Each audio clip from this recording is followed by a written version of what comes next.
The top stories: South African scholar calls the victory of Adwa a turning point in Africa's fight against imperialism.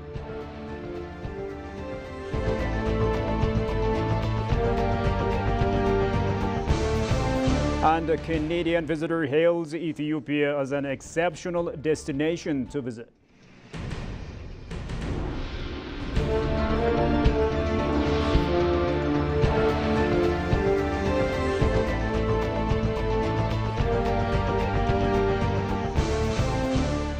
Ladies and gentlemen, a very warm welcome to EBC English News with me, Shfara Olakawan. Many thanks for watching us. Now, the Ministry of Finance, in partnership with the World Bank, has launched a joint project portfolio review to assess and enhance the implementation of ongoing projects supported by the bank. The review aims to evaluate project progress, identify challenges, and develop action plans to improve efficiency and outcomes aligned with Ethiopia's development goals. The review also emphasized the strong partnership between Ethiopia and the World Bank, highlighting the bank's significant financial and technical support for Ethiopia's sustainable development and inclusive growth. Running from February 24 to 25, the two-day review fosters candid discussions between World Bank officials and the government to share insights, achievements, and challenges for improved project effectiveness. With over 45 ongoing projects across Ethiopia, supported by a budget of $15.57 billion, the World Bank initiatives cover sectors including water, transportation, agriculture, energy, education, health, among others. This collaborative review seeks to strengthen future partnerships and enhance the impact of these projects on Ethiopia's socio-economic growth.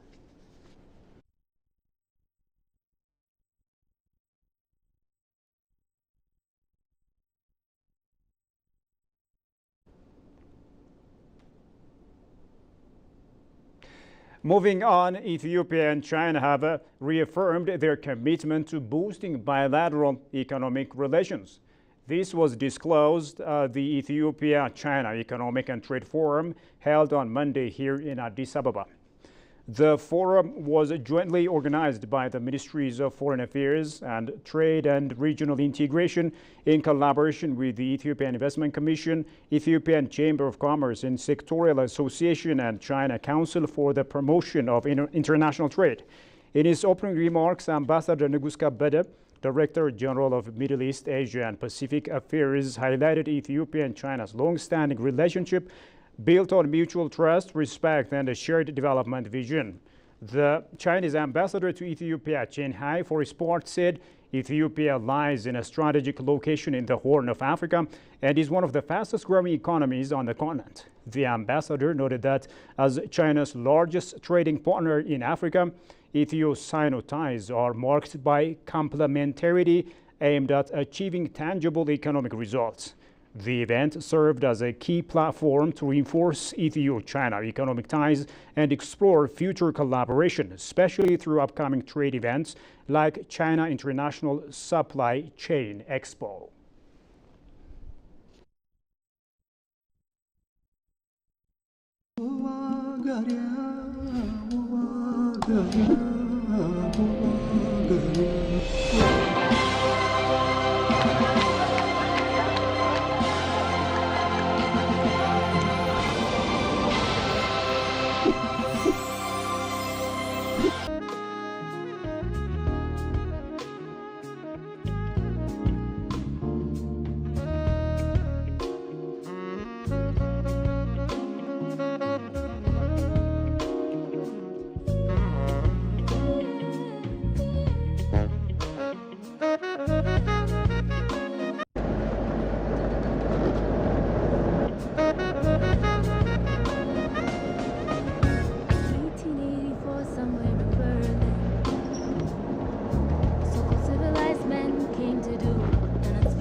Mountains.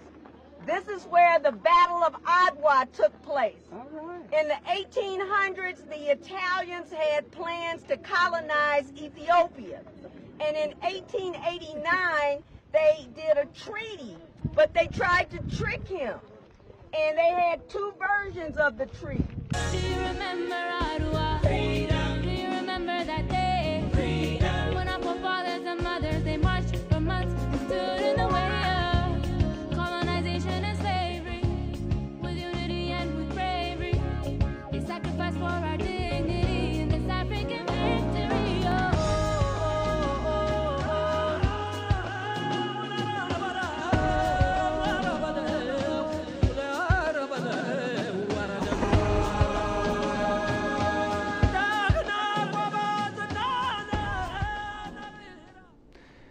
Welcome back, and now moving to stories selected for detailed analysis. A Canadian visitor expresses his profound impression for Ethiopia, finding it remarkably different from his initial expectations and impressions. First-time traveler Haider Al-Kadumi hails Ethiopia as an exceptional destination, expressing gratitude for the nation's warm hospitality and the kindness extended to him throughout his visit.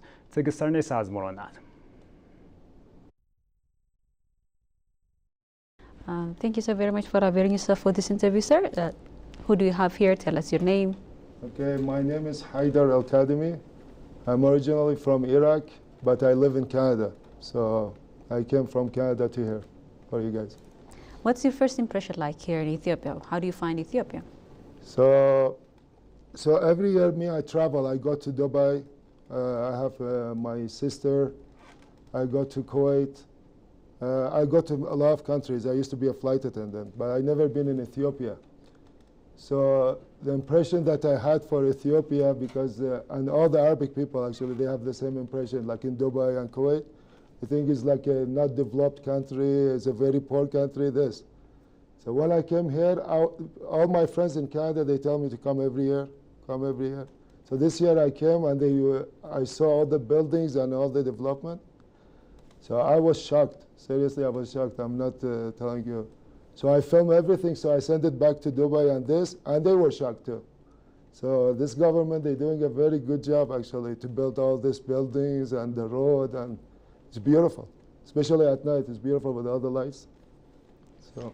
Good. Since you have been to different countries, as you said right now, what makes Ethiopia unique from the rest of the world, do you think? I think their hospitality is like wherever I go, they take care of me.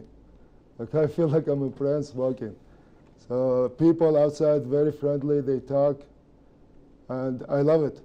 I love Ethiopia. I love the people in Ethiopia actually. Very nice people, very nice.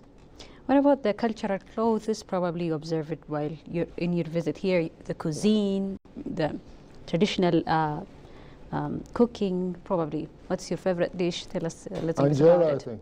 I was eating anjera for the first 3 days.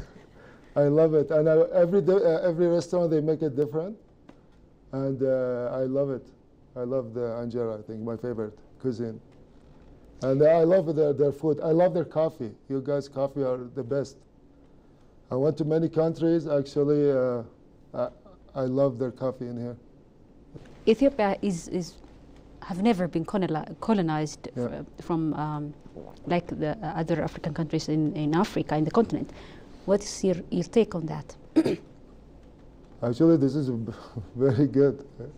Actually, the people, they have to decide for this country, not the other country. And you guys doing a good job. The government doing a very good job in here. Seriously, building it and this. You don't need another country to tell you what to do. I think this is a very good idea. Thank you so very much, sir. Is there anything else you'd like to raise, probably add? I wanna thank all my friends. I have all the Canadian friends that I met in Ethiopia. All the Ethiopian people for their hospitality, for all the services, and I make sure every year I'm gonna come here for 2 weeks at least. Next time is 2 weeks, this time is 1 week. Thank you so very much. And I thank you very much for all your hospitality and all my friends.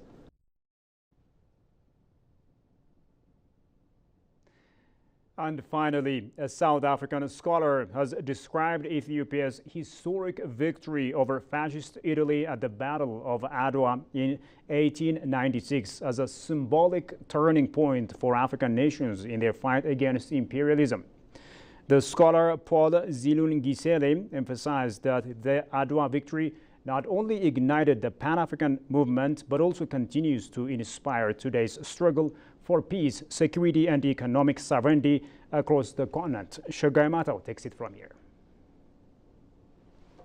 In the late 19th century, as European powers carved Africa into colonies, Ethiopia stood defiant. During the reign of Emperor Menelik II, Ethiopian forces defeated Italian forces in 1896 at the Battle of Adwa. Talking to EBC World at this dialogue, South African scholar indicated that the victory of Adwa was symbolic for African countries to confront colonialism and ignite Pan-Africanism. The victory of the Battle of Adwa is referred to as symbolic. The first part of that symbolism is that it demonstrated that colonialism could be confronted, that one African state was able to hold back the forces of imperialism and forces of colonialism. So that symbolism, I call it also the badge. It's a representation of the source of pride, both for Ethiopian people, and it is a beacon of hope also for African struggles against colonialism oppression. One may regard the victory of the Battle of Adwa as the genesis and the bedrock of Pan-Africanism in Africa. Actually, it is a demonstration of Black resilience globally and Pan-Africanism as a proof that African nations could successfully resist European domination. The scholar also pointed out that the victory meant a lot for Africans, as unity in diversity is a proven method of fighting neocolonialism and creating the Africa we want. The victory of Adwa teaches us that, like in the wars and struggles against colonialism, that unity, ethnicity, religion, and language unity, and getting rid of language barriers is a proven method which still applies today in terms of fighting against the ills that continue to be against Africa or the Africa we want. For example, one aspect of it in an Africa where we have a mission of silencing the guns. So the Battle of Adwa and the unity within the victory, the unity that resulted in the victory of the Battle of Adwa, it shows us that that unity is still relevant if we want to go on and develop the Africa that we want. He further cautioned Africans to do the Adwa of our time, voicing through different platforms for economic and political stability. What is the Adwa of our times, as you beautifully asked the question? What is the Adwa of our times? The Adwa of our times is economic struggle and victories that the African continent continues to score in geopolitical spaces. We can speak of BRICS, we can speak of the African Union, we can speak of the China-Africa Forum. That is another trajectory and another link and another addition to the Battle of Adwa. The rise of China and the relationship between Ethiopia and China, it means the Battle of Adwa is also meeting other victories of the battles of Adwas in other spaces in the world. So this is the point of convergence. Ethiopians observe the victory of Adwa nationwide on the 2nd of March every year with different assortments. You have been watching EBC World English News. Now a quick recap of the top stories. South African scholar calls victory of Adwa a turning point in Africa's fight against imperialism.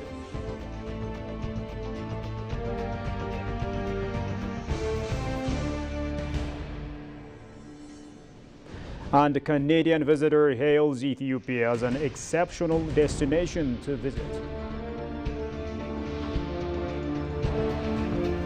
Well, dear viewers, with that we come to the end of today's news. Many thanks for watching us.